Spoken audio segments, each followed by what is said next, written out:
Well, you didn't catch me out this week. Yes, I'm not. The last couple of weeks, you've caught me out and you've turned up when I wasn't looking. But I waited for you this week. Yeah, good evening, everybody. Welcome. It's Monday night again. It's a live stream from eModels, eModels.co.uk. You talking to the milkman again, Ted? Yeah. Are you stalking the milkman again? Yeah, I'm telling you. Anybody that doesn't know, yeah, eModels.co.uk. That's us. Yeah, welcome. Oh, he's back. Have you seen him? He's back. Yeah, you can't keep him quiet. He's chatting away already. Yeah, he thinks his mouth's out here at the moment because it feels like when you have an injection at the dentist. His mouth is out there, but it's all beard. Yeah, he's on tea duties, and he for throwing a sickie last week. Yeah, that's it. Yeah, we've had the back to work interview. We can't discuss what's been said in it, but he's on his final warning. I refuse to make cups of tea, especially if it's not Barry's tea. It's not happening. The state you got into at eModels last time we all went up there was hilarious. I made perfectly acceptable cups of tea, and you guys were all like, "Ew, it's not quite right." You just innocently went, I think I'll make a cup of tea, and all these cups just went. Yeah, that did kind of happen.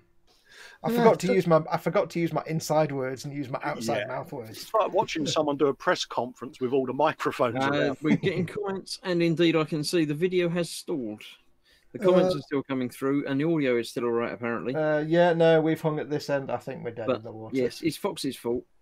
We gave them the buttons. If you can hear us, we are having a few technical issues tonight, which we'll try and sort out on the hoof. I'm going to have to reboot it one sec. Yeah. So hopefully we'll be back soon. Yeah. Right. Okay, are we back? Are we back? Hopefully we're in the back in the same place. Brian Webber said it's stalled, but there's still sound. We are. We have movement again. Are we live? Are we? I think we're back. Are we back? Are we coming back? Yes. Basically, the streaming software at my end, because I've got the buttons for some reason, my CPU is maxing out and it keeps crashing. So, if it keeps falling over, this may be a very short show. Yeah. So bear with us. See what we can do. Yeah. I forgot where it was now. Yeah, but anyway, for the moment, all four of us are here. So there's Ted, Foxx, Chris, Colin, and I, and we're all down here in the little corner. So we'll be up. What we're going to do tonight, just usual sort of a Monday night live stream, just questions and answers. You ask us the questions, we'll try to answer them, and if we don't know, we'll answer them made up to our best ability. Made up to our best ability. I can make some stuff up, trust me. Yeah. If we don't know the answer, we'll just make it up and sound convincing. How do I paint this thing? Well, you need to go and get some worms. Yeah. Right, it's been voted that Foxx shouldn't have the buttons anymore. We've crashed again. Yeah. It appears that Foxx, if you can still hear us, Foxx is still working in his 1973 Nintendo. Yes. Maybe we should try the 320 vision thing that there is. I don't know really what to do, though. Can people still hear us? Yeah, the audio is still fine, according to messages. Audio is still working, but we're locked on. Well, at least we're locked on Ted. It could be worse. We could be locked on me. Could be worse. Could be locked on my bald head. Is it just freezing? Is it just freezing when it's locked on me, or is it no? I've dropped a whole load of frames, and Streamlabs is falling over. I think this may not be a go. Sounds good. We could do just an audio podcast today. Yeah. Well, Ted's kind of puckering in the photographs in the freeze frames. So. Good job. It's not a more embarrassing freeze. Oh yeah, you're not doing one of your provocative poses, are you, Ted? I'm going to tweak some settings while we're streaming and see if it works. Yeah, no worries, guys. Oh no, I can't change anything. Okay, I think we are a bit knackered. I can't fix anything. Either can hear, but either freezes or the picture quality is really bad. Says Nat. That's your usual Monday night live stream. Yeah. Ted is giving me the evil eye, says Stephen. Yeah, Ted's kind of the freeze frame is like Ted's going. It is. It really is like. I don't know what you want to do then, guys. Abe says no sound or picture here. Oh. I don't know what you want to do then, folks, because I can't fix it. if we leave and if everybody hangs about in the same place, will we reboot and come back? He's just done the rebooty thing and it didn't come back. It came back briefly, but it might not be the same stream. They might have to go back to the eModels homepage. Quick, do the prize draw, says Michael Jacobin. Yeah, we can't do that because you can't see it, so we can't do any streamy thing like that. Yeah, we like people to be able to see it. It stops folks then saying that it was I think the question really is: do the viewers, or say viewers, listeners, want to have an abbreviated audio only live stream, or should we just call it a night and see you next week? Yeah, do you want a radio show? Anders is going, if Chris takes the buttons, would that work? Yeah, the reason I've not got the buttons is because apparently my internet might be turned off briefly. So that would make it worse. Yes, so, we got a thing from Virgin saying, we're turning off the internet, thanks. Philly's saying audio's fine for him. So we're basically a podcast. Audio's better than nothing. I like this. It's not like an old-time radio presentation. Hello, welcome to Radio 2 Chat Night with Ted, Foxx, Chris and Colin. Do the old-timey radio show, says Fish Fingers. Yeah. So I'm going to try some things and see what... Does that mean I can take my shirt off now? Because it's getting warm in here. I did that earlier, and I think I've etched an image on Fox's retinas and monitors that might have broke it. And this week at #1 in the charts is Ted. Ted with the eModels mug. The eModels mug. Oh, I might have fixed it. eModels mug. Ted, you know you don't have to wave the mug about when it's audio only. Right, I think I might have fixed it. Is everybody seeing moving? Oh, we have got audio.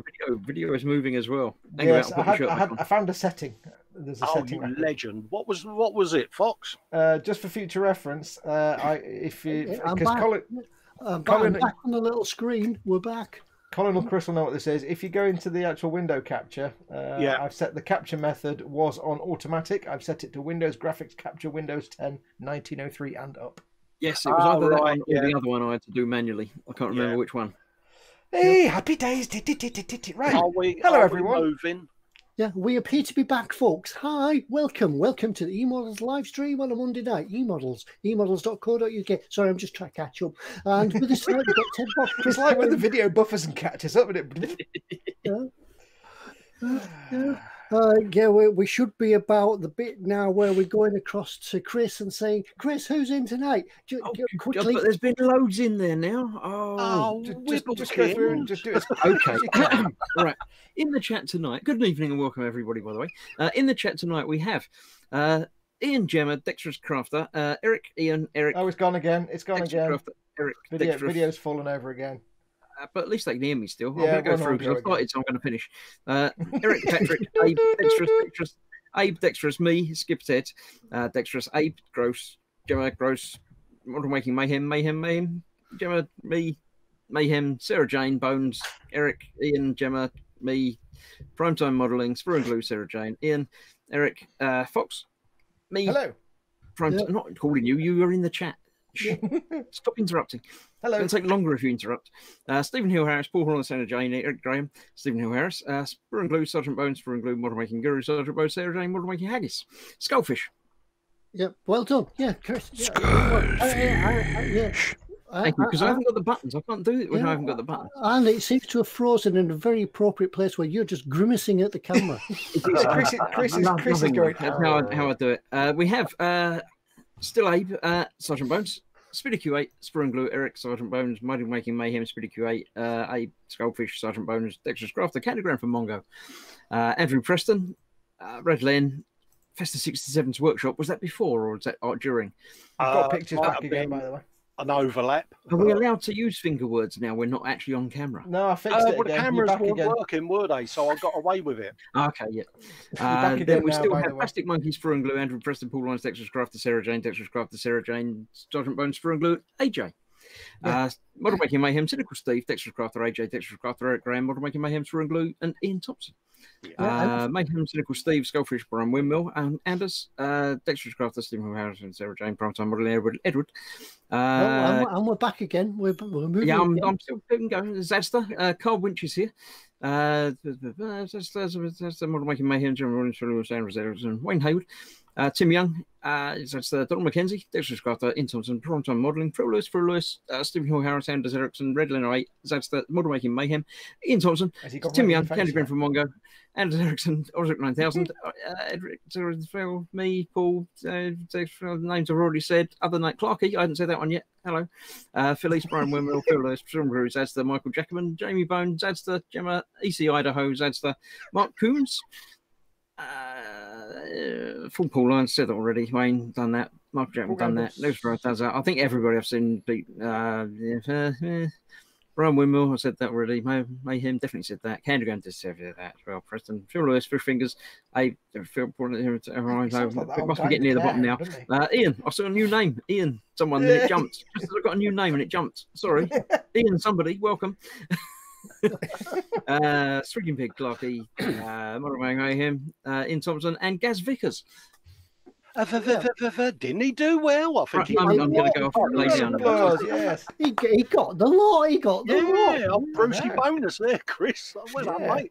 But you don't get the cuddly toy. Come and have a look. See. Come and have a look. See what you don't get nothing for a pair. Not in this game.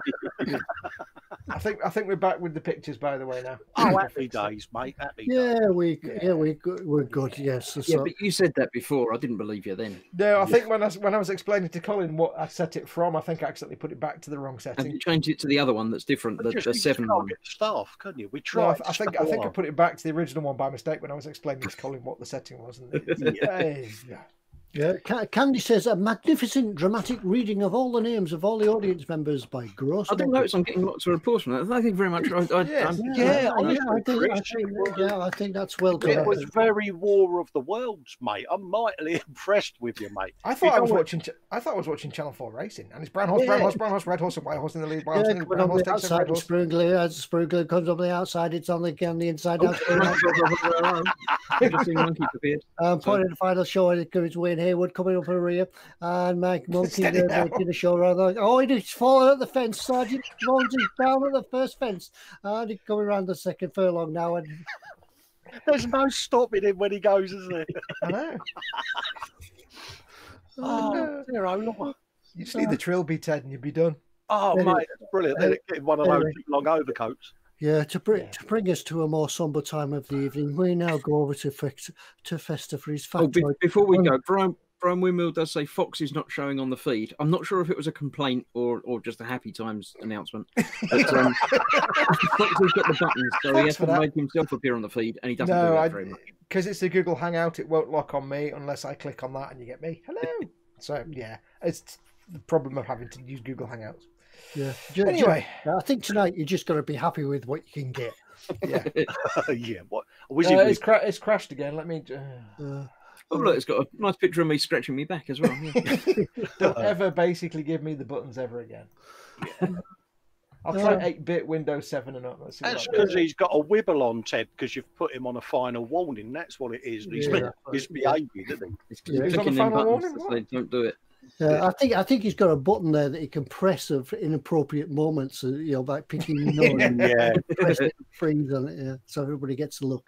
So now the stream seems to be moving again, and we'll go across for the more somber moments when we go across to Fixer's Factoid. And of course, got a couple of factoids. Yeah, got a couple of factoids for you this week, folks. On this very day in 1886, Olix of Wisconsin, with an H for Olix, by the way, offered the first malted milk to the public. Short and sweet, that one. That's all it says. So I'll give you another one. In 1905, international fingerprints were exchanged between police officials in Europe and America for the first time. Law enforcement in London and St. Louis completed the exchange. There you go. International fingerprints. We got a couple of deaths as well, folks. He says scrolling up, trying to not look like he's scrolling up. Now this one could go wrong, so I'm going to pre-warn you. Who'd have thought? When you say could, do you mean is, will? Yeah, it's all one word, and I've never heard of this geezer. It's some bloke called Reggio Montanus. He's in that film with Al Pacino, isn't he? Yeah, that's my little friend. Geezer. Apparently, he was a German astronomer, a mathematician who was chiefly even responsible for the revival and advancement of trigonometry in Europe. Oh no! His book, The So everybody hated him. Triangulis what's that? Omnidosis, even. It's a systematic account of methods for solving triangles. How do you solve a triangle? Oh, So he died. I did Oh my god, he looks a bit dodgy. So we'll go for him. Another geezer died. George Simon Ohm died in 1854 at the age Ohm with an of H. 65. He says with his most serious face on, he was a German physicist who showed them by experiment in 1825. I like the way he trailed on the stuff. There was no perfect electrical conductors. His conductors of some resistance. He stated the famous Ohm's law in 1826. And what was his surname? What was his surname, I did know Ohm's law at one time. I could quote it for you. Yeah, it's voltage. V equals I over R, isn't it? Yeah, VI over R, isn't it? VIR, that's it. Yeah. What's his surname again, Cole? George Simon Ohm. Ohm with an H. Simon Ohm. That's No, that's OHM without the H. Yeah, Ohm with an O. A letter Like Sherlock Holmes. Yeah, a letter O, not a Sherlock Holmes. Oh, that went well. That was his. They were twins, the Ohms brothers. Yeah. You know, I had to buy some foam once, and I found a company local to me called Sherlock Foams. Yeah, I was going to say he had a brother called Sherlock, didn't he? Sherlock Holmes. I'll get me coat. Oh dear. People are suggesting other deaths of the week, such as the model stream and Fox's PC. Yeah. We'll have to have an hashtag. It's lasted longer now because I've set it to Windows 8, even though I'm on Windows 10, and it seems to be. Yeah, you don't want to do 10. No. Yeah. I'm on 8-bit. It's more like 2-bit. Have you got the 2004 update down yet? Because it could be a Windows update looming on you. I've got updates turned off. The 2004 update. I think you should have had that like 16 years ago. No, it's 2004, mate. It's 0420 the year. Yeah. You see, Foxx turns off his updates, then forgets to turn them back on. So in about 3 years' time, his computer's 3 years out of date. Yeah, and it takes 3 years to catch up. Bruce says 13 hours ago, Ennio Morricone, Oscar-winning composer of film scores, died. He done Ecstasy of the Gold, didn't he? The old Good, Bad and Ugly theme. Yep. So Careful, cool. no, don't copyright. Yeah. I know that for a fact because I got done because I had it as my end music once on one of my videos. Yes. And then we Phil Lewis says, read that out, Colin. Phil Lewis's comment. Phil Lewis's comment. It's the last one. Where the home where the art is. And I haven't done it for Foxx tonight. Fault handles. Fault handles. Fault handles. With an H. With Yeah. Fork ain't got an H in it. because it's a theme. Oh dear, with a capital F. Everything's got an H in it. If you're Cole. We all do it though. I mean, I did it when my missus got interviewed in the local rag, and I said it's Ellen with an H, and they put the H in her surname. She was mightily impressed. Okay. Right. But yes, we seem to have settled down to a little bit of not normality, but the stream seems to be holding. Don't say things like that. Yeah. Don't tempt the wrath of the whatever from high atop the thing. Yeah, I think all the little hamsters in the machine get a bit excited at the start of the stream and sort of go into overdrive and sort of bust everything up. So we seem to be running. So what we're going to do tonight is leave it up to you to do the chat, do the thing, and lead us where you want us to go. So it's up to you to ask us questions, comments about all things, nostalgic type things. I'll put the chat back up and see if that breaks anything. There we go. Yeah. Don't forget, folks, I'll do my rules as well. Don't forget, of course, I'll lock it on me. This is your show. For what it's worth, it's a bit of a wreck, but there you go. This is your show. This ship of fools is yours, and we're just doing this. You've got a place to hang out in the chat, so you can see the chat there. That's like the archive chat, but there is a live chat. You can do the typey. If you're watching this and you're not in the live chat, why? Come and join the live chat. Come and watch. If you're watching this embedded on the eModels page or Facebook page or somewhere else, click on the YouTube icon that's down here, down in the bottom right-hand corner of the page somewhere in the player bar. Click on that and it'll take you to the YouTube page where you can join in the live chat. And then you can have fun times and ask us questions and that. Because basically we're just on in the background. Everybody else in chat is having a good time and nobody's really paying attention to us, apart from when we, you know, call people out for stuff.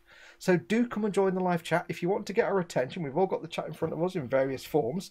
Colin appears to have a monitor about 18 feet across the way he reads like that. It's quite funny. I like that. Very focal glasses, mate. So Colin's got like the chat on a 10-foot screen, so he can't possibly miss a comment. But for the rest of us who are struggling, please put if you want to get our attention, put your comments in big fat capital letters or bold. I love that. With an H. There you go, Ted. So yeah, put your comments in big fat capital letters. Put the whole thing in capitals, just so it stands out in the flow of chat for us, because we just get a sea of words, and then something comes up in the middle, and if it's not a swear word, we'll read it out. But if you want to, you can do a super chat, which is the dollar symbol at the bottom of the chat window. That puts your comment in a coloured box, and we have actually had one already. I do need to say a very quick thank you. Carl Winch, thank you very much, Carl. Yes, for your thank you very much, Carl. Little £5 super chat. That's very kind of you. Thank you very, very much. But yeah, so you can do that if you want to, or you can just put your comment in big fat capital letters, and it just gives us a chance to see it, because we're all old men, and we've all got rubbish glasses, and our iPads are like that big when they're that far away, and we can't see the words really. Yeah, so. kids these days have got phones that are that big, and I thought the intention of the phone was so you could put it to your ear and not have to hold it in your hand like a ghetto blaster. No, Ted, have you not seen one of my pet peeves, apart from people that film in portrait mode, which I just want to ignore, is people that talk on the phone like this. Oh yeah. What is this about? What is this? I see somebody walking around the road. I'm like, I don't want to hear your conversation. Please put it to your ear like a normal person. What is that about? Somebody young in the audience explain that to me, because it's just Did I go off on one there? Sorry. I don't get it. Explain it to me. You do see old people walking around with the phone held properly to the side of their head, but the phone on speakerphone. Yeah, so you can hear what they're saying. Yeah, Mrs. Ted has a habit of doing that. She puts you on speakerphone because she can't hear it, then still puts it to her ear. Yeah, everybody in the shop can hear you. Turn it off. It's when you get the Dom Jolly ones in it. Hello, I'm on a boat. That was the days when we were yuppies and things like that. We used to carry them bricks around with us and then pressing everybody. Right, we have a question. Mark Coombs asks a question. He says, what spray booths do you use? And do you spray Tamiya LP paints through them? I'm not sure what the LP paints are. Are they the ones? Lacquer. Oh, they're the lacquers, right. I use the spray booth that you can see the side of just here, the little folding up one that most of us seem to be using. Yes, well, I've got I believe it's suitable for lacquers, but I don't use them. Yeah, it's that booth is what, if it was a record, it'd be a white label record. It's basically a generic white label brand spray booth that you'll see with a billion different brand names, but it's the same one.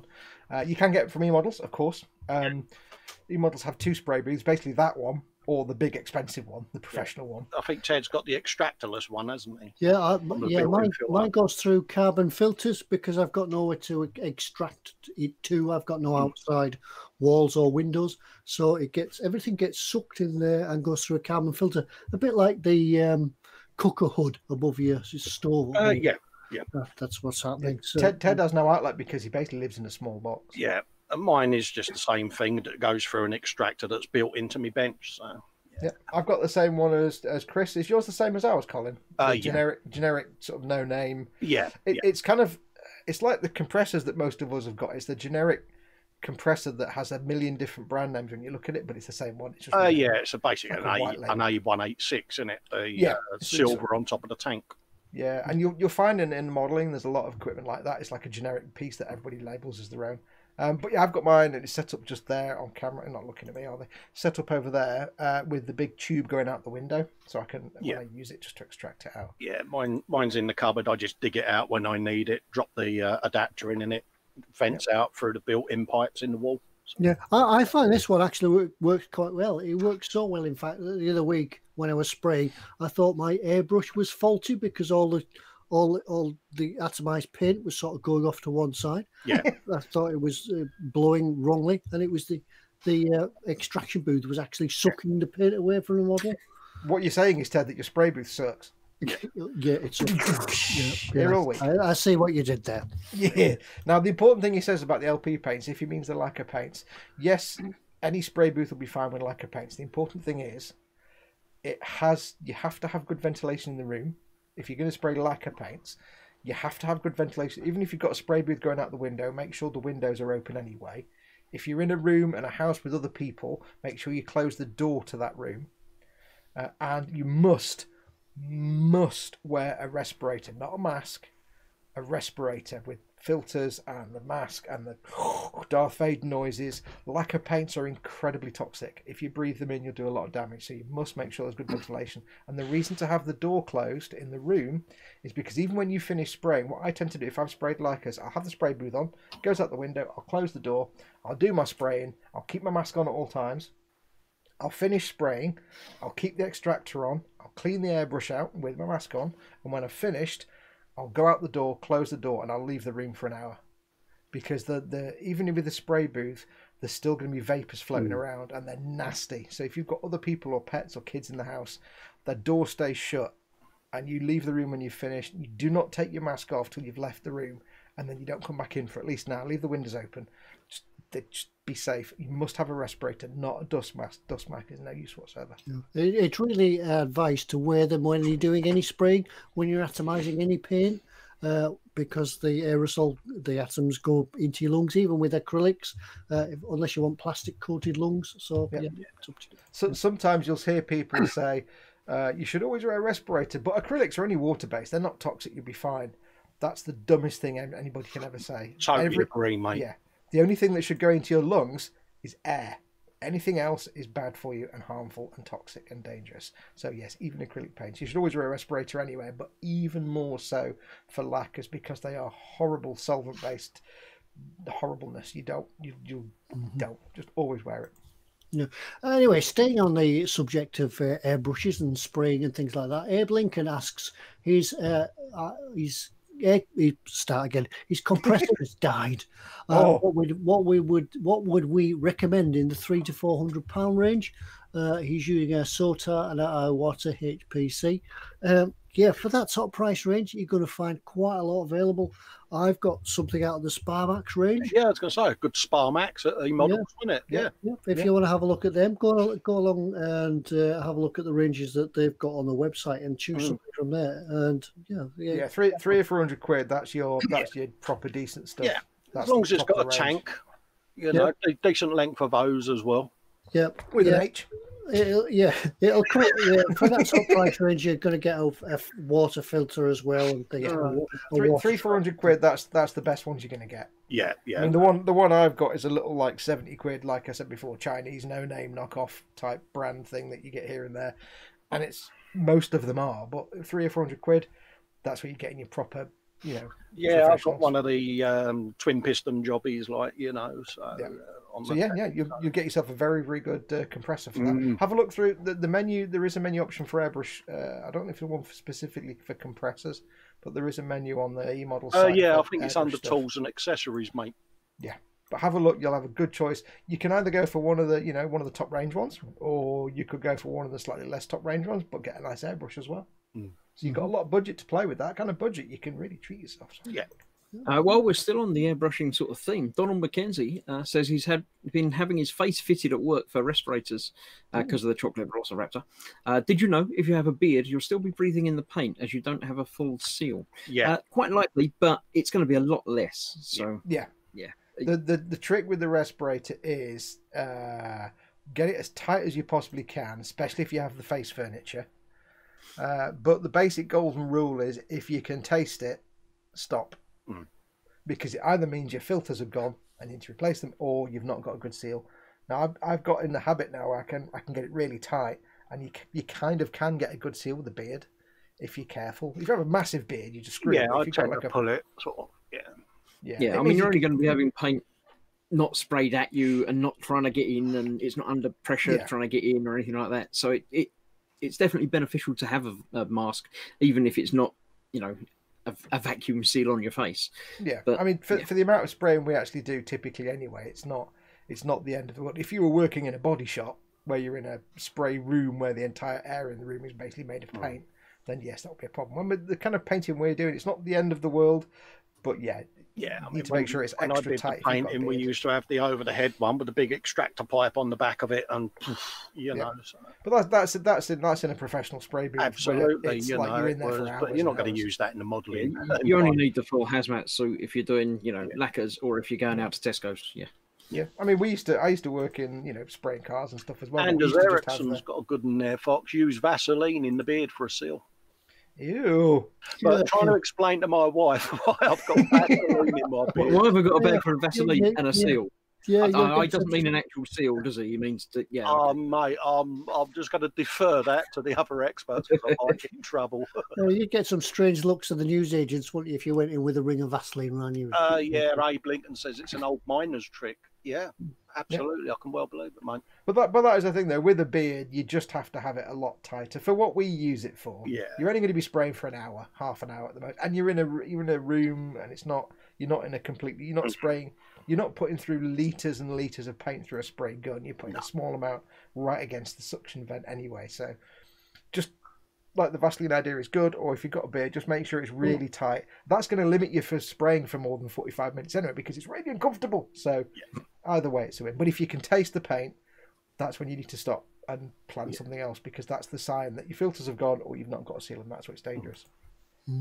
Yeah. Anyway, going on through chat, going down from chat from there, we got Chris, who's been bawled out for being in chat. Stop being in chat. Yeah, we're not in chat. You don't see what us else was there? Use respirator with SB paints. I'm sure there was something else. Shout out from Anders Ericsson. A shout out to his good friend Ulf, who had a birthday today.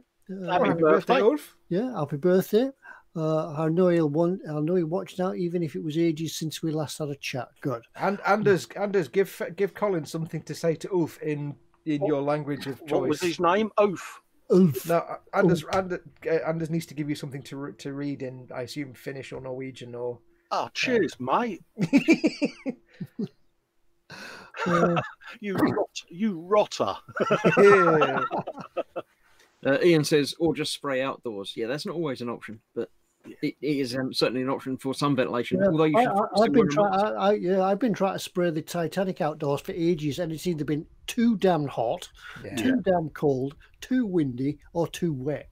So and he's now got a T-shirt that's got paint all over it, but a distinct silhouette of the Titanic hull right through the middle of it. Yeah, but it goes brilliantly. It's like black at the bottom, red at the bottom, and then black at the top. It's great. Yeah, you can spray outdoors. Spraying outdoors is really for rattle cans, though. If you take an airbrush outside, it's like your paint just goes sideways. Plus, you get insects. So, yes. But the son came at me. The son came home today from work and said, "Dad, I've got you something to spray. Can you touch this up for me?" And out the back of his car, he produces a huge 4-foot-tall toolbox. Can you touch this up for me? Oh, yeah, all right. Yeah. Snap-on toolbox. Donald Mackenzie says, I normally have to use respirators when cutting and grinding potentially radioactive contaminated pipes and valves, so we have to have full face fit and a chocolate velociraptor. You've probably given us far too much information there that we probably can't legally talk about. Submarines, it's like working on submarines. Apparently in the shipyard now, if you've got a beard, you can't go on the ship because you've got to wear respirators. Yeah. Speedy Q8 says, radioactive pipes. Isn't that a thing with the fire brigade as well, where you have to keep safe furniture either very short or not at all because of the breathing gear? Yeah, you don't see firemen with beards. Yeah. Gemma Williams says, Chris has yet to learn that you shouldn't spray on a white table. It wasn't a white table. Well, it used to be a white table, but it wasn't a white table when I did the last bit of spraying on it. Yeah, when it comes to that, do you attempt to clean the paint off, or do you just spray the rest of it the same colour? Or do you just kind of go, Mom? Yeah. I think you're just trying to emulate Paul's worktop paint palette. Oh, he has got the world's scuzziest cut in that, any Paul. Yeah. If anybody doesn't know, our very good friend Paul, glued to the sprue, who actually, we might have like wet palettes or dry palettes. He just uses his cutting mat. Yeah. Paint. There you go. I'm painting now. What? Oh, mate, it is. Yeah. Oh, we've got a message for you to read, Colin. Oh, have we? Oh, great. Read out here. Oh, no. There's funny symbols and everything. All right. I'm going for it. Gratis parfodel sedagen auf Ubers duar far tartar. Data. You'd never know, would you? You'd think that was my second. Yeah, I thought it was. I would have thought. I would have thought you were a natural there. If it had shut my eyes, it would have been a natural. I think the native. Yeah. What do we think that says? I was think just it says, thinking that it's got to be sort of. thank you for thank something. you for I hope visiting. you have a farty tart. Hope you Farty something. tart. Yeah, I'll go with that. Yeah. Yeah, I've just alienated an entire country, haven't I? Which country? Apologies for my bad. Was it Dutch? This is what we've said before. I don't even know what language it is, to be honest. This is the thing. This is the funny thing about us Brits. When it comes to, like, for some reason, Holland and then all the Netherlands and I reckon it Finland and says, everything "Happy else, we get birthday, Alf. confused. Hope you had some cake." God, that's coincidental, that, Chris. Oh, look, it's just this minute after I type said in, that. mate. Swedish, even. Swedish. Apologies, Yes. Anders, mate. Yeah, as Brits, we get confused between, like, Sweden, Denmark, Finland, Holland, Belgium. He's from Sweden. It's just all that bit up there. We The don't. sticky outy bit, isn't it, up there? Sticky outy bit, yeah. It's like if you say to a Brit, where do the Dutch people come from? Like, if you ask a Brit, what country does a Dutch person come from? Scandinavia, Like, is that it? Up that way? Dutchland. Dutch, yeah, they'd be like, it's the one with the, I just don't know, Amsterdam. Yay! That's all they know. Yeah. Yeah, come on, folks. Yeah, it's up to you to lead us along tonight, to ask us a question. Yeah, you're the button master. Bring up the subject of nostalgia or anything like that. Yeah. What old records? Belly and Bench. Don't forget Belly and Bench as well. We always have Belly and Bench. What was the the first record you ever bought? Yeah. Do you still Adam and have the it? Ants, Kings of the Wild Frontier. That was my first ever record. Oh, we got one for Foxx to try. Cheers, Sergeant Bowen says, This is a rude word. Wait a minute, before we say it. yeah, Fußboden schlief geradvelei. No, Fußboden yeah, schlief good geradvelei. So what does that mean then? Fußboden schlief gerat. Gerat means, there's a part of a U-boat that's called the something gerat something. And it's the little brass bits on the front that works as a radar thing. I can't remember. Anyway, while we're waiting to find was out what that? it means, Dennis Howard says Led Zeppelin 2. Good album. Yeah. That's the brother in arms, Dire Straits, if I remember rightly. Yeah. Yeah. I used to listen to that. I can't remember. I actually can't remember what my first record. Oh, hello. We've fallen over. We haven't Says fallen over. Billy. Oh, no, we haven't. Yeah. We fell over briefly. Ever so briefly. Change back. But it was everything. It wasn't just the seems to be stream. working. Yeah, we seem to be back, I think. Yes. It just briefly fell over there for a second. Just a trip rather than a fall over. Yeah. Dire Straits, Dire Straits, the people that could write 1 minute of lyrics and have a 25-minute song is fantastic. Yeah. Yeah. First one I bought with real earned money was Motorhead Ace of Spades when I did my paper round. Carl Winch asks a question. He says, can you recommend some oils? My MIG streaking brushes have gone hard. Yes, Abteilung, 502 Abteilung. I'll put it in chat for you as well, but it's Abteilung. I'll put it in chat. Yeah, absolutely. Hang on. I'll use some finger words. Abteilung 502. Yeah. Is it 502? Cynical Steve says, all try saying Lanfair Willy go. Okay, that's the only bit I can say about that. That's the railway station. I did see somewhere on the internet, it tells you how to say it. I've been there. There you go. Yeah, 502 Abteilung. They are oil paint. They are the only oil paints designed for model making. Yeah, so they're super fine and they're not oily. They're very dry, so they're brilliant. Just don't waste your money on proper artist oils. Use them. You might not be able to get Starship filth because someone who's going to remain nameless nothing of the sort. bought every bit of it. Carl Winch puts another little super chat through. Says, "Forgot the money part." Thank you very much. You don't need to, Carl, but thank you very much. Yeah. Yeah, just going back up, AJ says Space Magic Fly. I bet nobody remembers it. I bet I do remember it. I've got them. I've got quite a few albums. And Space Magic Fly, Space Out of the Blue, There's another one I can't remember the title of. I've got them. I've got them actually probably behind that panel over there in a box. Brilliant they are. You got secret panels.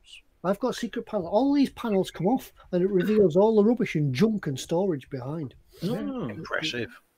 Yeah. For some reason, Phil Lewis typed in Clanfair PG, and YouTube decided to censor it. I don't quite know why. I thought it was a rude word, but I've uncensored it. Yeah. Yeah.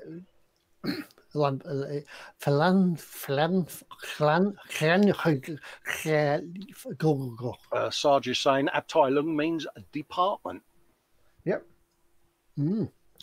Going further down, Spinny Q8 says first album Seventh Son because I like the sleeve art. That was the days when there was sleeve art, wasn't there? People took time to bring albums out, and they had get the big gatefold albums as well that all over out, didn't they? Gatefold. Yeah. Ian Thompson has an AMA question. Anyone got any tips or tricks for Citadel paints? I'm more used to Tamiya at the moment. Do you mean brushing or airbrushing? If it's brushing, use a wet palette.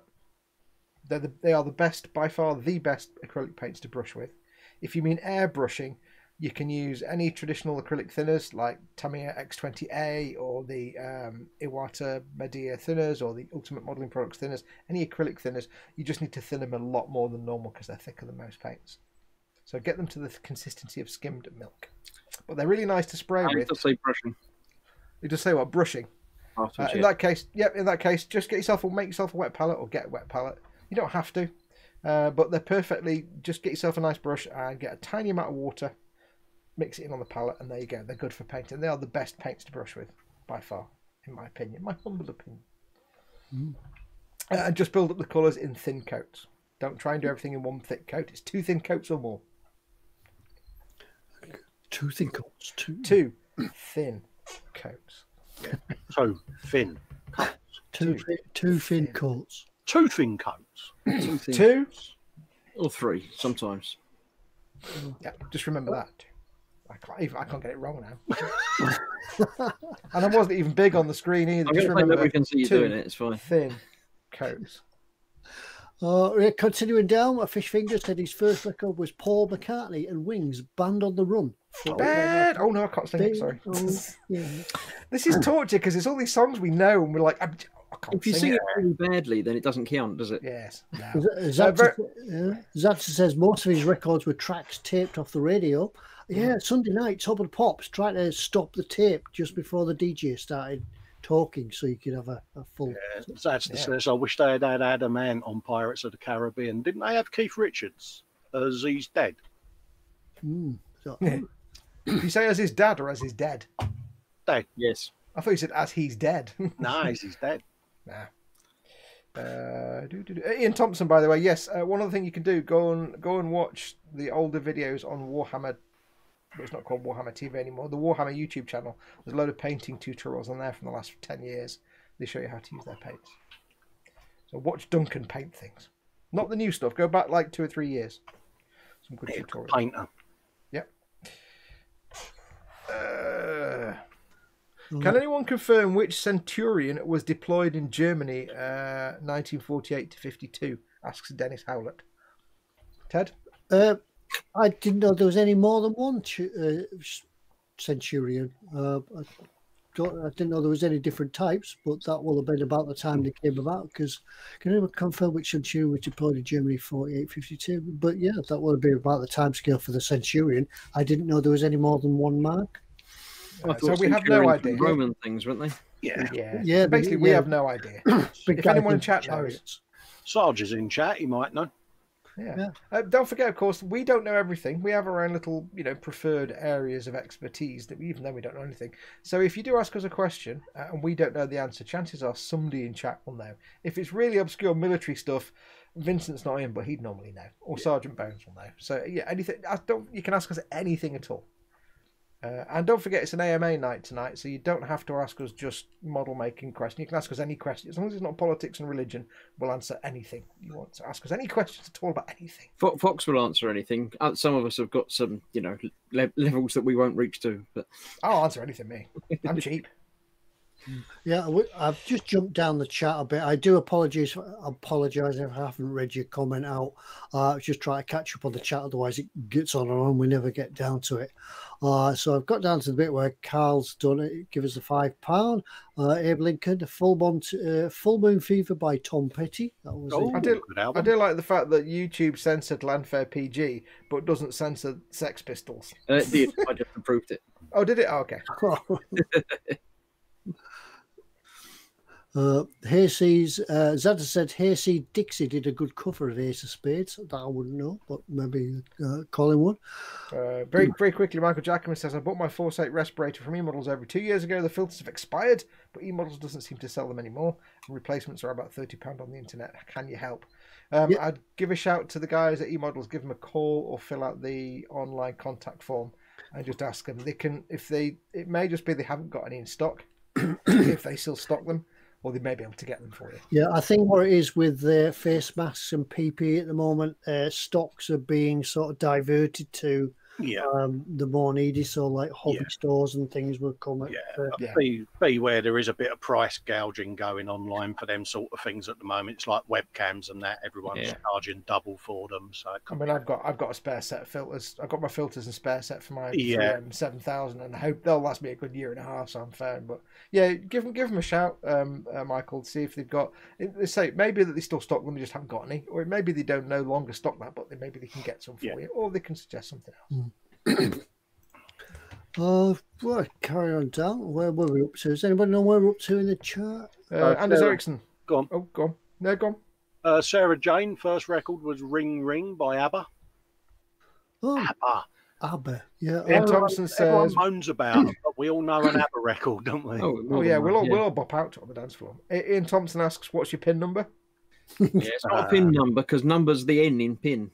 Yeah, the PIN number that you use at the ATM machine. Yeah, that's the one. Fish Fingers says, I saw Adamant live. Worst concert I ever went to. Anders Ericsson says, question, what colour should the inside hatches on the Panzer IV interior, white or the Dunkelgelb, for example, be? Ted, that's one for you. He's building the big one. Right. There's lots of discussions on this. Apparently, they came from the factory in white.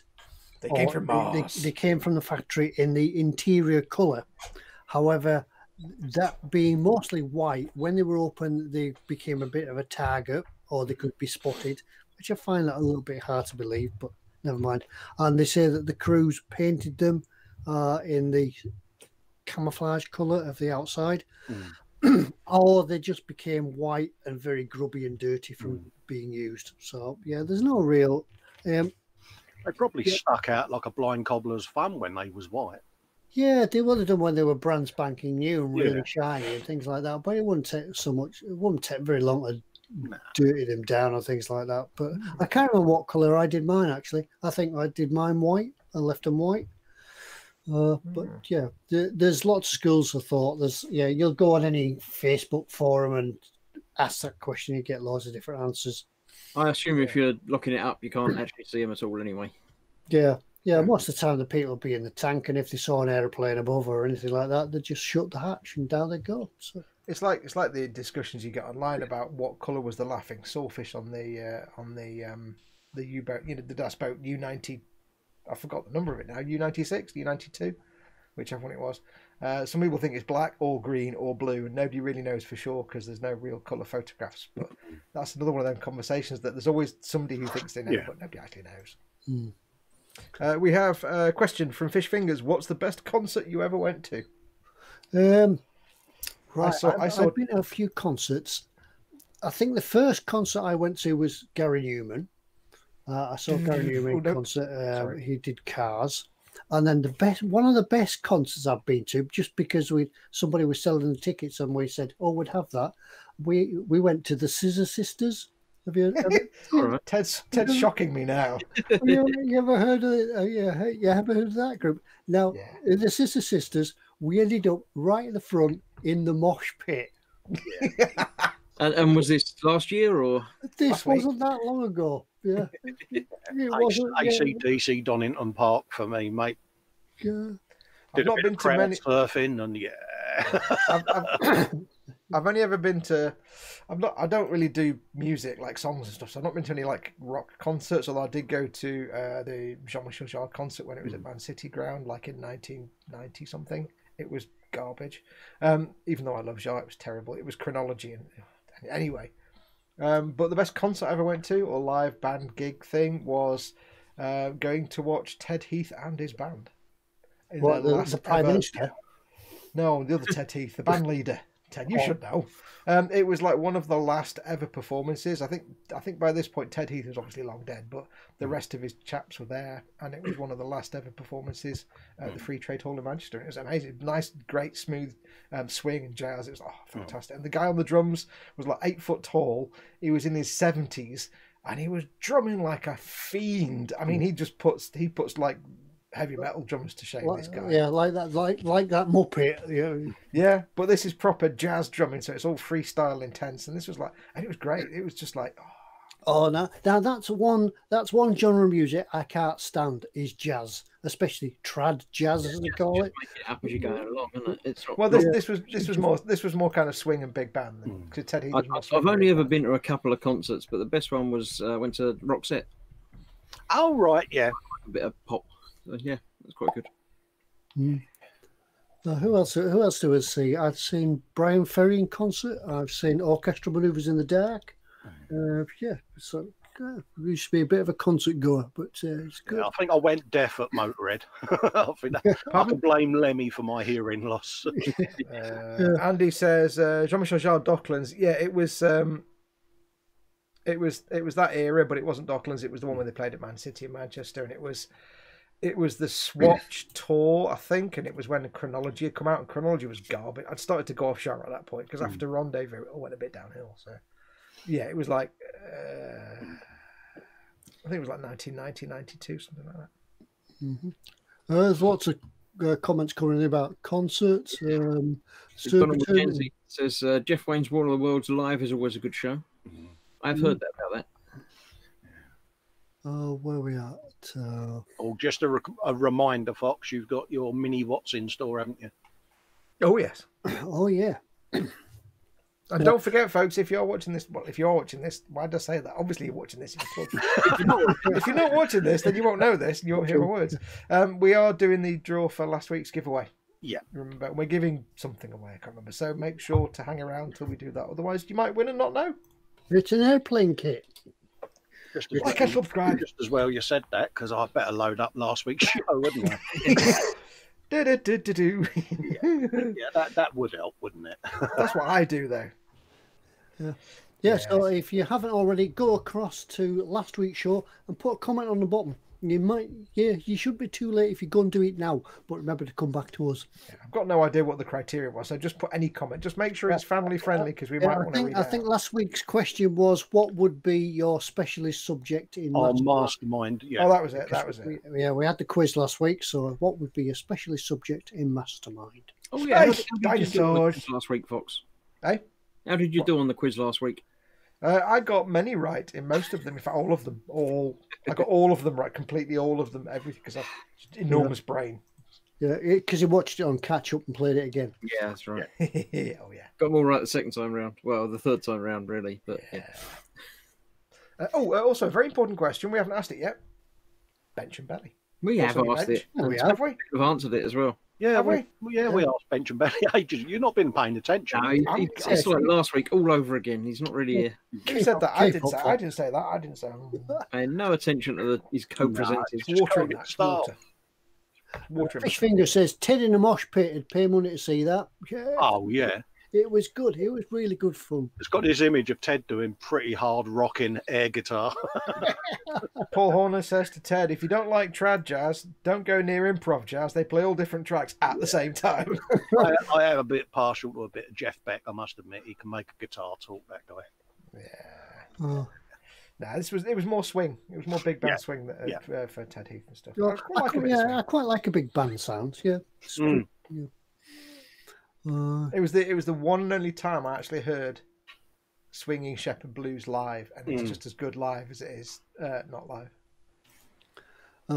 Sadster says, talking of King Crimson, Robert Fripp has been doing lockdown videos. If that means something to anyone. Dennis Howland, how to choose Led Zeppelin 72, UB40 Donington Park, AC/DC Keighley 76. Yeah. AC/DC played in Keighley. Was the place big enough? Keighley big enough? Back in the days of Bon Scott. Genesis, last UK gig in Headingley Park. King Crimson, Hyde Park 70. So many to choose from. Good. Yeah, I watched a catch up last night of Glastonbury. The BBC playing Glastonbury again. It was Coldplay, and I think that's on my bucket list. I'd love to go to Glastonbury. Yeah, just not necessarily to see the groups, or you just go in the off season. You don't want to go there because of the old Moroccan tobacco, do you, Ted? No, not at all. I didn't know that. I don't even know that exists. Now there's an image, Ted with a Moroccan woodbine. I could just see Ted turning up in January or something. This is the big Jamaican floppy hat. See, this is the great thing about, like, we all know Ted, so we know what he's like, but to viewers, they don't imagine Ted. This is like into, like, you know, stuff like, you know, modern music, and you just don't know the truth. You don't. You don't know the real Ted, mate. Yeah, you don't. We've heard Ted do swears and everything. Yeah, we've heard proper Ted words, haven't we, mate? Yeah, Ted, yeah. With full anger and aggression, it's quite. You got to remember that I used to work in a shipyard. So as soon as that live light goes off, you know, the curtains are drawn. And we just mock him. It's like Ted just had a grown-up word. Black Rifle Model Works is here. Link to the party. Good evening, one and all. Good evening. Evening, Luke. Hope you're doing all right, mate. Yeah, good evening. Oh, Keithley. Wow, that was an unexpected shout out. We've got an IPF show in September, says Tim Young. Yes. Yeah. Is there any news on Telford at all this year? I haven't heard anything yet, but I know that it's likely. Isn't it? I mean, imagine trying to social distance at Telford. Yeah, I don't see it working. Difficult, isn't it? Yeah. They just have 3 tables out, 1 in each hall. Yeah. I think pretty much everyone's wrote off 2020 as one of those. I think you're probably right, yeah. Spacing calendar years, isn't it? We thought 2016 was bad. Yeah. Yeah. Andy says no decision on Telford until late August. Luke's saying, I think sadly Telford is unlikely. It's a very short time for them to organise it, to be honest. I think even if it happens, I don't think I'll be going because it's just, No. Don't forget, folks, to ask us questions about anything you want. Any questions of any kind. No religion, no politics, but we'll ask pretty much anything else, or we'll answer pretty much anything else. Tim Young comes up with a fair point. Telford would need a lot of extra tables for all the models that have got built this year. Yeah, that's true.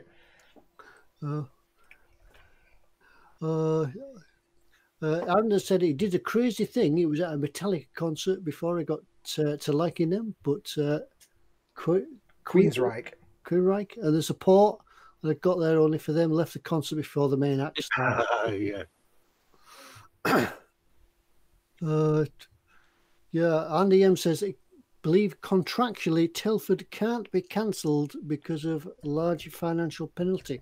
Yes. Yeah. Now whether their insurance would cover that, I'm not sure. Yeah. If for example if there was like another lockdown, they'd probably get out of that.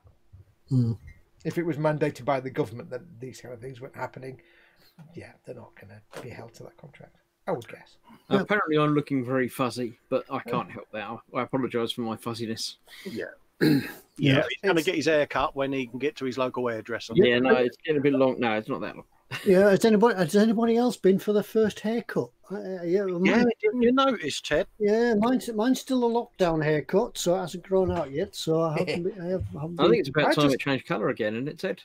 Yeah, try and run. Going to go for pink this time. Hello, Kitty. One of my mates has got a brilliant no mum lockdown haircut, and it is so funny. He let his wife at him with the scissors, and it's like, dude, just do what I do. Get your clippers and go for number 2. It's just dead easy. Yeah. I went for a number 0. I've cut my hair 3 times so far during this entire pandemic, and it's great. It's like your dad used to cut your hair when you were a kid, put a ball on your head and cut that. Oh, Dad, I've got to go out and see me mates. It's like, you'll be fine, son. Yeah, the thing is, your mates had the same haircut. And they'd all turn up. They had the same diagonal fringe as well, didn't they? Yeah. In Darthwaite says, I unfortunately had to cycle of I'll start that again. I had a cycle of radio and chemo ending in February. Doctor told me to isolate for 12 weeks. I didn't expect the rest of the country to come out in sympathy. It was a little spooky when you get that text from the NHS telling you that you're not allowed out. It's like, Yeah, and now you are allowed out, but once a day. Yeah. Yeah. Oh, yeah. Well, should I go out now or should I save it for I'm later? pretty lucky. I've got the big full-size conservatory on the back of the house. I just go out there and it's just like open up the front and Yeah. The Well, thing I is, mean, you need we've- to put some clothes on though, Colin, in that conservatory. yeah. I mean, yeah. As you throw the doors open, there's a party waiting for you. Yeah, it's not a good look, mate. There's bus tour from Wigan. Oh, Yeah, oh my god, and they've got a gorillagram. oh. Yeah, Chewbacca is real. it is tricky though, because I mean, you're in the situation where you're locked down for your own safety, kind of thing. Regardless, I'm in the situation where I could go and do what I want, but I've got to think of Mama Fox. So, Impaired immune system. So so I've basically put this house on lockdown. So even if the government said you can go and do what you want, no, I got the text message from the NHS. You're not to do this, and I had to have some blood work done recently, and my GP come and got me. And it was straight in, out the back, done, dusted, back home. Well, I had to, when I went to have the tooth out on Friday, I was really not happy about it because I didn't want to go where other people were because I said I'm protecting Mama Fox. But I got there and it was like, right, you have to stand in the car park until we call you in, basically. It says nobody allowed in until, so I'm stood there. It's raining like heavily. I've just walked all the way there because I didn't want to drive. So I'm stood there in the car park like my neighbour Totoro stood there with my little umbrella getting soaking wet, and then they call me in and she's got a full mask and everything and the face plate, and I'm like, okay, I don't feel so bad about being in there, so. I mean, I'm supposed to be seeing the spinal surgeon the end of the month, but it might just be another telephone consult like last time, but but I had to take a mask and my own gloves, which was I mean, I've luckily got masks here and gloves. And as modelers, we all have gloves, which is kind of handy. Yeah, it's one of them. But I have a video doorbell system that comes through to my phone, and drop boxes for parcels and things like that, because you just can't risk it. You're the same. You quarantine your post and that. It's Yeah, I'm surprised Fox is out of quarantine after having left the house on Friday. I thought he'd still be in his porch. Yes. No. His mum, Mama Fox sprayed him down with Dettol. Yeah, we have visions of just opening the letterbox and spraying him with dishwashing soap. And be honest though, did you milk it? Did you give it a proper? Oh, it's so sore. No, not at all. Yeah, no, not at all. Lying on the sofa with his bottle of Lucozade. Imagine some grapes. Mum, it hurts when I do this. Well, don't do it, son. This grape's too tough. Can you peel it for me? No. I get no sympathy anyway. I'd be like, did you get some chicken soup? I can imagine Mama Fox is sitting down there going, "Yeah, the puppy dog eyes I got were criminal." No, it doesn't work because it's like I could give her all the I want, and I've still got to do the washing up. Did you walk through the door and she said, "How is it, son?" She flicks the tea towel over her shoulder. Man up, come on, man up. Pull your socks up, son. Oh, bless him. So, it was quite good though, because literally the only people I had contact with was the dentist and her assistant, and they were in full PPE. So it's like, okay, I've got gloves and a mask, so you're I didn't have to quarantine in the porch for a week. Yeah, quite fortunate it wasn't the NHS dentist, because they just give you the tools and say, get on with it. Yeah, there's a pair of pliers, off you go. Also bring your own pliers. Haven't we all done a bit of home dentistry in the past? No. Oh, no. I'm a girl, mate. I am petrified of the dentist. I can't handle it. Yeah, I was saying to Fox just before we came live on it that I before we came alive. Just before we came live. Before we came alive. Yeah, I've got an actual phobia of the dentist. I even have a dental probe in one of the drawers that I use for modelling, and I keep it at the back so that when I open the drawer, I don't see it. It's that bad. I'm all right until I hear the drill go. If I'm in the waiting room and I hear it, I'm like, I'm on my way back out, and it's like, well, it was the drills are a little bit quieter now because it's sort of dumbed them down. But it was the old days when you could hear it in the waiting room, and the screams. I know I've got to go, but I'm not happy. So yeah, if you want to see Fester behave like a girl and whimper, go to Basingstoke's dentist. Yeah. The funny thing is, I mean, I'm not afraid. It don't bother me, dentists. I mean, I've had fillings and stuff, and I'm like fine. The injection in your mouth is not painful. I'm a wuss when it comes to dentist. But I've never had a tooth. with Colin. I always was, but then when many years ago when I first went and first had a filling and had the injections to numb my mouth, I was like really scared, and they were like, "Right, we're going to do it now. I'll let you know when I've started injecting you. Have you started yet? Yeah, I've done it now. Oh." Mate, saying I'll let you honestly, know and then not I letting me freely know. admit I do a bit of home dentistry. You know, I've got a Ah. couple of wobbly teeth and a couple of broken teeth, and they've had the no nails in. And mate, Oh, dear.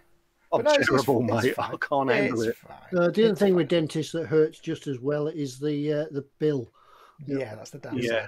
But like when I was getting my jaw numbed on Friday, I'm not bothered by the injections. They don't hurt. It's like they just. But what got me was not that she was injecting. I could see but she was like this with the syringe. Yeah. Like it was made of like it was like really. Oh, it was Yeah. like she was like, oh, It's come got on. a hammer out. And I was like, Going. what are you trying to inject? Concrete. Yeah. We've got a question come in from Black Rifle Model Works. Question for Foxx. Yes. Are Warhammer 40k dios a thing? He has an idea that will take him out of his comfort zone. Yeah, Yeah, absolutely. why not? Yeah. The thing to keep in mind about Warhammer 40k models is there's two things you can do with them. You can play a game with them, or you can just treat them like a normal model. There's nothing wrong at all with. I don't play 40k, but I love the models, so I just treat them like normal models. So there's nothing wrong with getting some 40k stuff and building a diorama. It's absolutely fine. They're just models. It's just that you can, if you want to, play a tabletop game with them. So just treat them like any other model kit. If you're not intending on playing the game, just have fun with them. They are some of the nicest models you'll ever make because they're like, I like to call them, it's like Model Maker's Duplo. Because for the most part, they all go together beautifully and they're simple to build and they look fantastic and they're really good quality. They're better than most other kits out there. So yeah, just make whatever you want to do. Do it. Somebody else said that as well. Tim Young says anything can be a diorama. I've used plenty of war game figures in dioramas. Yeah, I mean, there's nothing at all. They're just models at the end of the day. Because I know, many people have said to me, I don't know, I know you, Colin, before said, I don't know, can I paint something this colour? And it's like, it's just a model, dude, just paint it. Yeah, I did it with you, didn't I? With the booster blaster and that, and it was you that put me onto the orc stuff, and it's... And you were like, am I allowed to paint it this colour? It's like, it's just a model, dude, just paint it. Absolutely, and it's just opened up an avenue that you want to explore, don't you? So so you own the kit, you can do what you like with it. It's they're just models. It's easy peas, it's just models. Nobody gets that reference apart from the four of us. Cynical Steve, you could cut and shut the living daylight out of them. Yes. Steve does do that. Steve is just says, I don't want to upset the wargaming folks. Why not? That's half the fun. Yeah.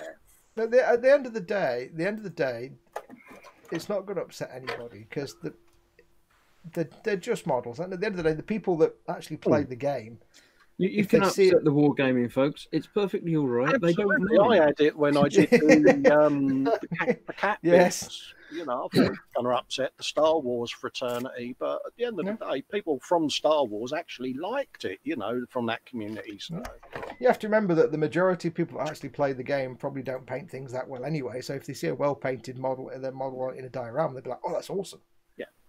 You'd be surprised how many people build miniatures, not just Warhammer, but any kind of miniatures, but have no intention of playing the game because they're just a lot of the time really nice, beautiful. It's just another genre of model. So can imagine actually it's an interesting concept doing dioramas with that sort of model because, like you say, you can explore all kinds of avenues, can't you, with it? Well, don't forget, of course, on this very channel, there's the Imperial Skitterbill, which is a Tacom AML 90 armored car. With Warhammer bits on it and some Imperial Guard walking through a muddy landscape. So that's real models and Warhammer. So do what you like. The most important thing to remember is with any hobby, not just model making, but with any hobby, the only person's opinion that matters is yours. Yeah. It doesn't matter what anybody else thinks. If you're happy with your paint job, then it's a good paint job. If you're happy with what you've put together by kit bashing, then it's a good kit bash. Absolutely. If you've made a diorama and you're happy with it, then it's great. It's great. If you're not happy with it, then you know what you can do to improve. It doesn't matter what anybody else thinks. I've just painted a Master Grade Cesabe Gundam in Shanghai Dragon's colour in the style of Borderlands. So do whatever you want. Nobody's opinion matters but yours. You are the arbiter of what's right and wrong. Yeah, I mean, I've got the cat. I've done the ATST as a SWAT vehicle. I've got a Millennium Falcon done as a New York taxi and a TIE Fighter as a police car. So, yeah, it's just different things you can do. Yeah. And I've seen Luke's work; he'll be fine. But it's going to be a good dio. I look forward to seeing it. Black Rat, he does say, I used some Imperial Guard in my recent NHS dio. It sparked my interest. That's a lot of people get into 40k because the models are so good. And I've said it before. If you look across the whole model kit world, there's a few companies that stand out for quality. For armor, you're looking at things like Tacom, Dragon, Ryefield, things like that. For aircraft, you're looking at obviously the late Wingnut Wings. You've got Tamiya and Hasegawa and some other manufacturers. When it comes to kind of general stuff, the two best quality manufacturers of model kits, the best quality kits you will buy are Bandai and Games Workshop. Yeah. Just for the, not necessarily what the kit is, forget what the kit is actually about, whether it's a, doesn't matter what the subject is, for the quality of the plastic, the quality of the sculpt and the engineering and the just the way it goes together. Bandai and Games Workshop are, in my opinion, the two best manufacturers out there, closely followed by, your Tacoms and your Dragons. But there's a whole different, they're the more... Oh, yeah, the crispness of the details, just second to none, isn't it, on them? Yeah. Speedy Q8 says, don't say you painted the cat too much, mate, just in case someone from the SPCA is watching. Oh, bless you. He says amazed at the quality of the figures, and you can sort of, don't forget, they're not quite 1/35th scale, but if you like making your 1/35th scale armor, tanks and stuff, they kind of work together, Warhammer scale figures and 1/35th armor, as long as there's nothing on the tank that makes it particularly size identifiable, like the AML 90 was 1/35th. Right, I need to do a quick announcement. Are we before we? Yes. Oh yeah, it's time for that. We're gonna go over to have a mini what's in store. We haven't done a what's in store for a long time because of things, but tonight, Oh, I'll get to not press any buttons and just let Foxx do everything again. That's all right. So no, but I have to because Colin has to do it. Yeah. So I'm going to lock it on Colin because feast your eyes. It is back. The perfect grade Millennium Falcon 1/72nd scale from Bandai. This is important because there are two versions of this kit. There is the perfect grade Millennium Falcon, this one, and then there's the perfect grade Millennium Falcon Standard Edition. Now, the Standard Edition is just the plastic kit and some stickers. There you go. Very nice. It's still a beautiful kit. The other one, also sometimes called the Limited Edition, is the full lighting kit that I'm making on the eModel series. It's got the lighting rig that you install. It's got full water slide decals and a photo etch fret. And it was produced in a limited run and has since been discontinued. So the full-on water slide decals lighting kit is no longer in production. However, eModels have managed to snag some. Now I thought I'm building the kit for them, but I'm about a year and a half late, and I was a bit gutted because I thought, great, I'm building this thing and no one can buy it now. Pete Mate has been able to secure a supply of this kit. It's out of print. It's not being made anymore. They're getting rarer and rarer. If you've been wanting to do a Millennium Falcon, and this is the best quality Falcon you can get, this is better than all the other ones out there, and you want the one with the water slide decals, that's important, but you don't want to buy them separately, and the photo etch fret for your engine grills and stuff, and the lighting kit, then this is your option. It's limited stock.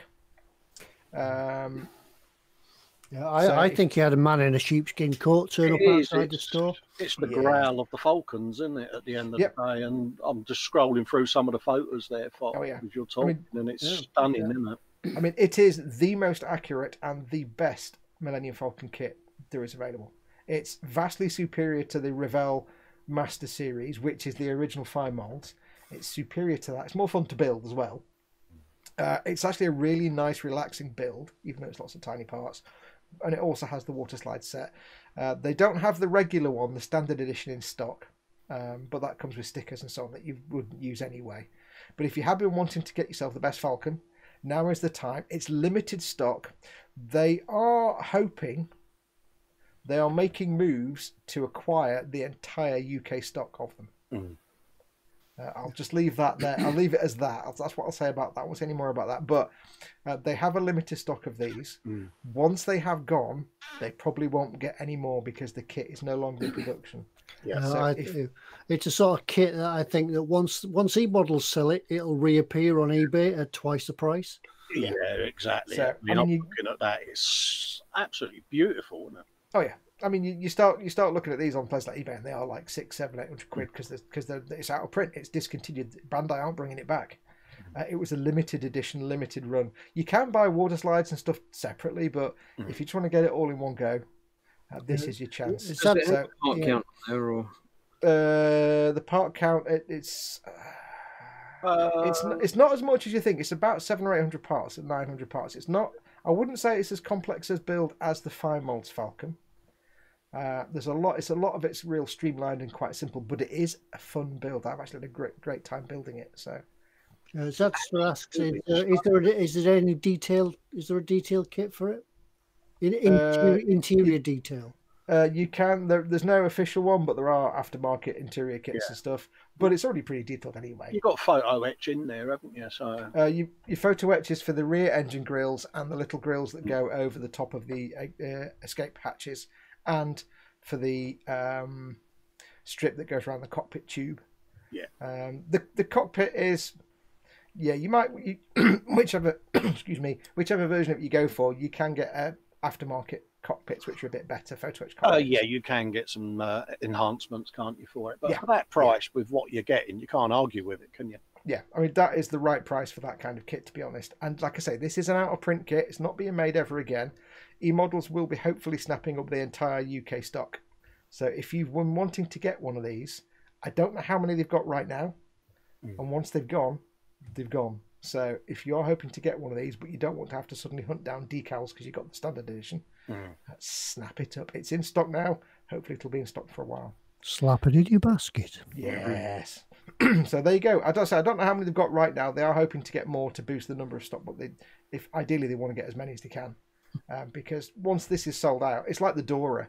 The Dora is like been out of print for 5 years, but occasionally they'll find one and they'll buy it and put it up for sale on here because there are still unopened kits of it here and there. This is just going to turn into that hen's teeth and unicorn tears kit, isn't it? Where everyone wants one and you can't get them anymore. Yeah. It's like the Fine Molds Millennium Falcon. They used to produce a small run and then it'd stop making it, and then it would be like £900. Yeah. And then they just start making it again. But this particular edition, Bandai are not re-releasing this. No. That's it. Once every single kit of this, they've always said, haven't they, that it was a limited run? And I think, like you say, they stick to their guns, don't they? Yeah, because Bandai tradition is they make the proper one for the adults with the water slides, and then they make the simple one with the kid that the kids can build and stick the stickers on. That's what it'll be after. It'll only be that one from now. So if you have been looking at one of these and you've been looking to treat yourself, it is worth it. It's a beautiful kit. It's absolutely fantastic, and I've got it on the desk here behind me. I'll hold it up in a minute. You can see how big it is, but yeah, is it 1.7 meters? It says in the no, that's a studio model. I'll hold it up in a second and show how big it is. Lucas, yeah. This is more closely based on the New Hope Falcon, whereas the Fine Molds one is more closely based on the Empire Strikes Back. Although it's got hints of both. It's a hodgepodge of both, but it's more closely aimed at the New Cynical Hope. Steve saying, if anyone wants to get me one for my 23rd wedding anniversary. Yeah, there's a few people who've got birthdays coming up. So. Yeah. It is a beautiful kit, and like I'm about to start filming the painting tomorrow. So yeah. Anyway, that'll do, Colin. Thank you very much. Yeah, not a problem, mate. Shall we? Well, I'll quickly hold up whilst we're on. Well, I'll quickly hold up what I've got here. You stay on there for a minute, just so people can see how big this thing is. This is the. I just one or two comments in chat about the price of it, but yeah, you look at the price of the Titanic. It's the size of the complexity of 10 kits. So that's what we always said, isn't it? It's the price of 10 kits, and you've got the complexity of 10 kits. And so saying, Colin needs that next Wednesday. Yeah, Sarge, reminding everyone it is my birthday next Wednesday.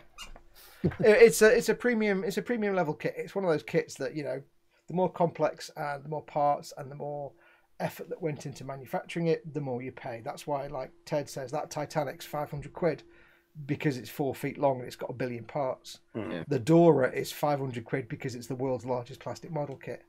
A Tamiya 1, if you compare like one of the Tamiya 1 9-scale bikes, the top range ones that are 80, 90 quid, to the little ones to the normal 1 6-scale that are 20 quid, there's like 1,000 times more parts. So you're getting more bang for your buck. If you could take a little £10 Airfix kit with 5 parts, and you take something like this that's got 800 or 900 parts in, it works out, because it works out nicely. It's a premium level treat kit. Well, it's like the sub when Ted done that, wasn't it? It was like 5 or 6 different kits in one. And when you look at it that way, you can.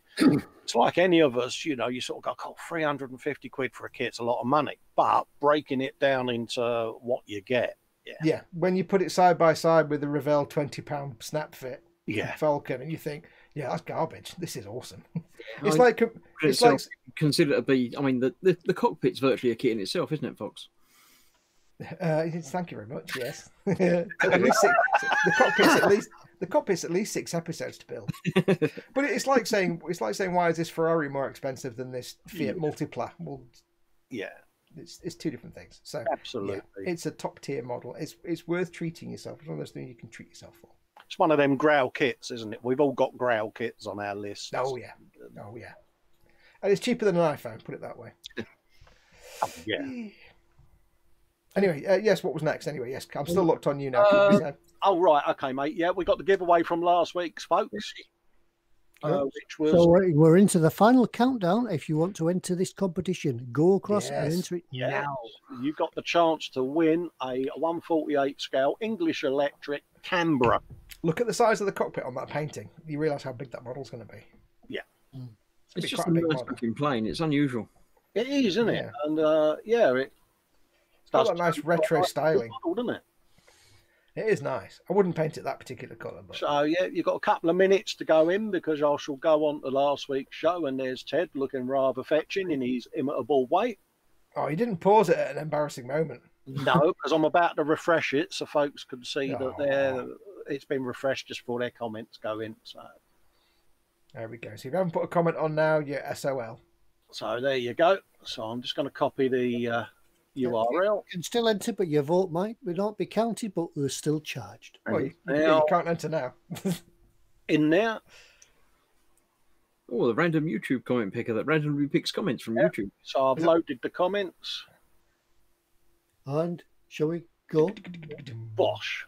There's 27 comments. I remember there's no funky error loading the page. Oh no! Oh no! I'll just do a retry it. You broken it? Yeah, it's looking that way. It's loading 27 comments. I'm really hoping that Sandra Sires doesn't disappoint us, because I've depended on Sandra Sires for years. I still don't know who she is or what she does. I think she's a beauty. Still thinking about it. Oh, have you got the link for the other YouTube comment picker page? I haven't, mate. I can refresh this and go through the process again. It could be that website that's being weird. Yeah, I'll just do that again, folks. Sorry about this. I'll refresh eModels. Nothing like a professional show, was this? Absolutely. I'll refresh that whilst that's refreshing. Hey, Blinken, Cynical Steve says, to be fair, the jewellery and handbag I got for her indoors was made more than that Falcon. So we'll copy that. Yeah, I'll always be finding something else that she's got. Apparently it's an invalid video ID, so let's check that. I'll recopy that. And repaste it in. There you go. You have to make the noise when you paste, when you click the button. Load the comments. It's because you're not making button noises. It's an invalid thing again.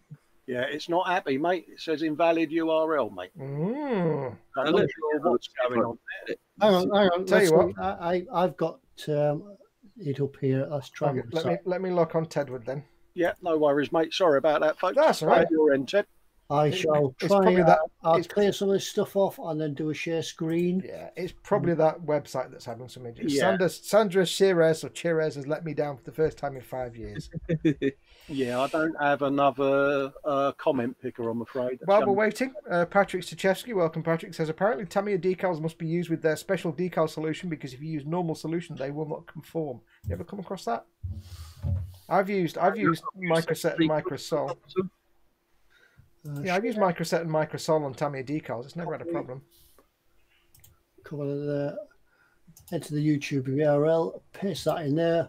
I'm not sure what's going to happen here. get YouTube comments. It's Yeah, that's the one. comments. Yeah, we got 3 extra comments slipping in there because of technical shenanigans. I like that.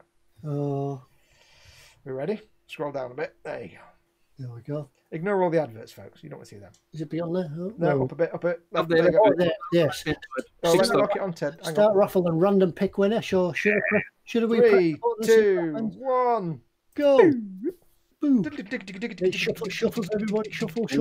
All names. And the winner is Oh, there you go. Russell Williamson. Woo! Woo. Who says preemptive? Woohoo!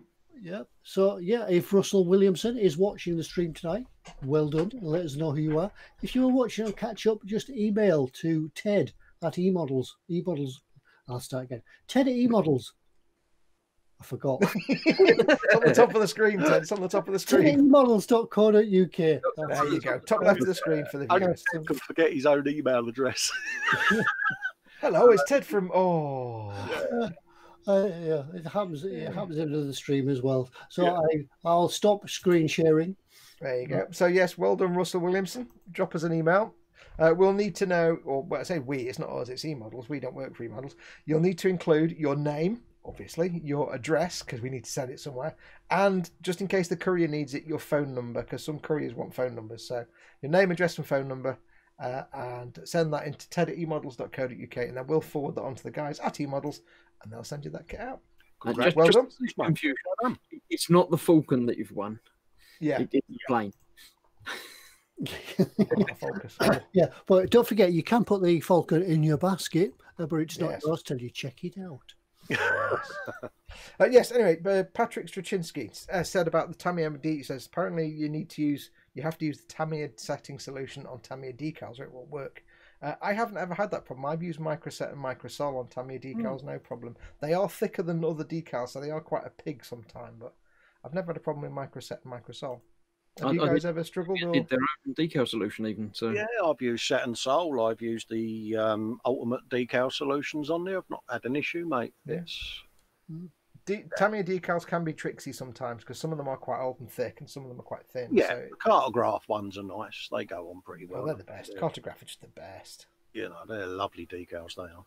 I may knock Revell kits, but at least often their decals are by car. At least they've got the sense to get Cartograph to make the decals for them. Yeah, nothing about Revell decals as well. There's always millions of them. Yeah. I wonder if, are there actually any things that Revell does that they've actually made themselves, or are they all just relabeled? Farmed in? Yeah, pretty much. Paul Lyon says about the Falcon, my 40th's coming up in 2 weeks. Anyone want to chip in and get me one? Yep. And it's my birthday next week, folks. Ooh. What do you want to do when you're grown up, Cole? Well, apparently I'm going to be 13, so I'm going to be officially, not a school. You know what that means? You know what that means? That's sadness, because that means you can't be falling out of trees and stuff anymore. I know. Oh. See, I'm 7.5 and I'm still falling out of trees and grazing my knee and everything. You're all grown up now. You'll have to behave yourself. Yeah, you The can't be thought of falling me off trying the to bike. shoehorn my carcass up a tree is quite scary. Really. Yeah. Russell is in chat. He says, "Thank you very much. The technical fault was a right result. Yeah, you might not. If Colin had drawn it, you might not have won. Absolutely, Yeah. mate. Absolutely, mate. Yeah, that's the first time that link's let us down, to be honest. But hey, Abe Lincoln says, "What do you think is better, decals, Edward or Cartograph?" oh, that's a tough one. No, I've never used Edward once. I wouldn't know. but I've never used Edward, but I know Cartograph. I usually consider the best in the business, but Edward might be better. I've never used them. Yeah, that's a tough one. That is, mate. Most people consider Cartograph to be the best there are, but it may be that they're just as good or better. I don't know. What about you, Chris?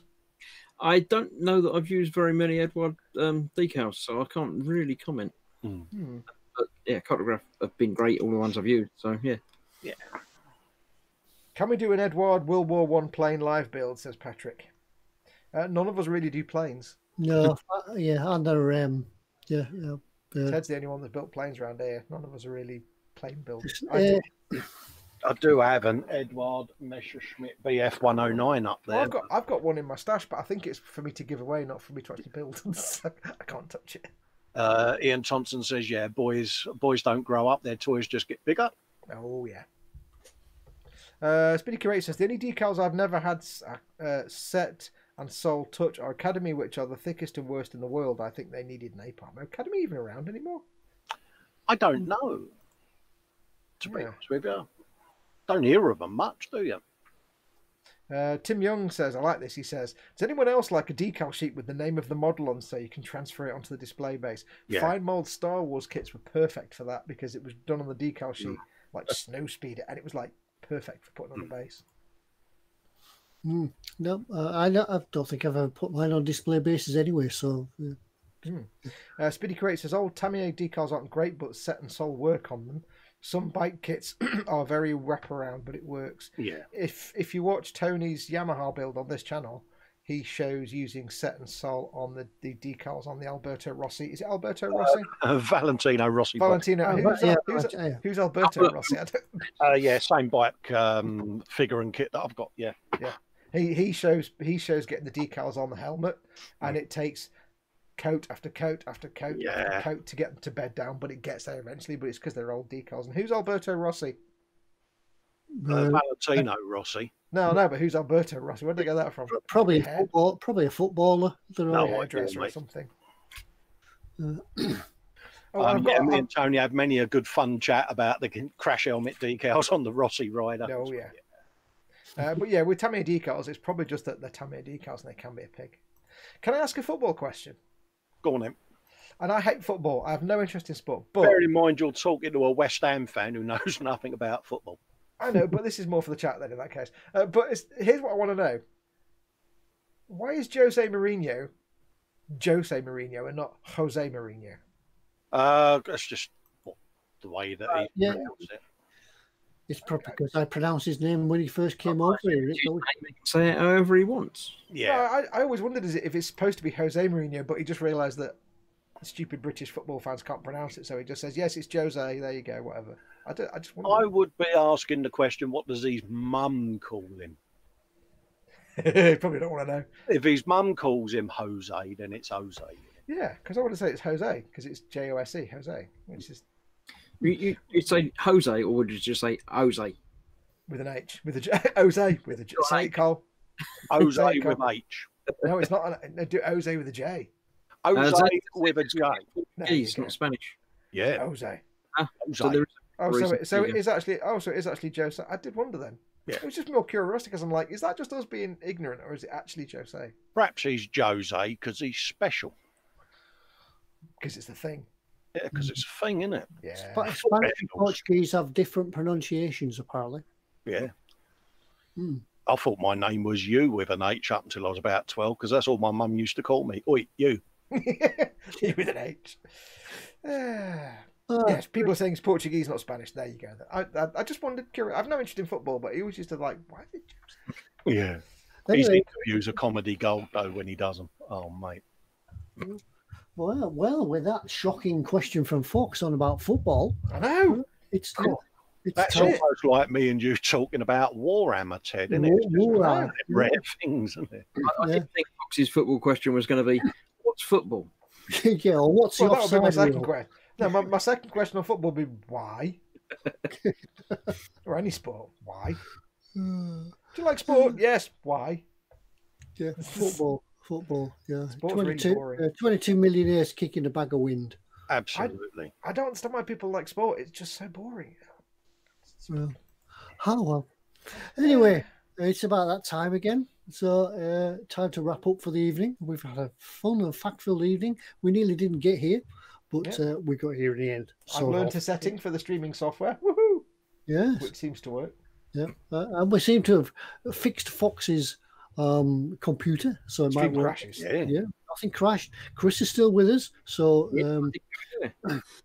So all the bad quality issues we had tonight were unnecessary because Chris's broadband didn't. And as Ericsson was asking, tool of the week, Ted and Colin, and I conveniently have my picker-upper to hand, so there's my... Ooh. Yeah, so that's a nice little tool you've got there, Colin. I like Colin, just let me lock on you. Can we have a close-up of the little wiggity end on them? Do it slow motion. Oh, look at that. That's like a little, creature that lives at the bottom of the sea and pops its head out to grab things. Predator, isn't it? Yeah. We used to have one of them for pickles. My tool of the week, I've got a vice. Oh, Ted, you have many dear. vices. tool of the week. Did it from Miami. I've got a tool of the week. Here's a quick recommendation, by the way. I got myself on a whim. I can't get it out now. I can't find it now. I got myself the Meng beginner toolkit because I needed a pair of nippers and a file. It's like little 15 quid thing. It's available in store, and it comes with a little file. Oh, yeah. Look it on me. It comes with this little file. You can have your... This little file is absolutely mint.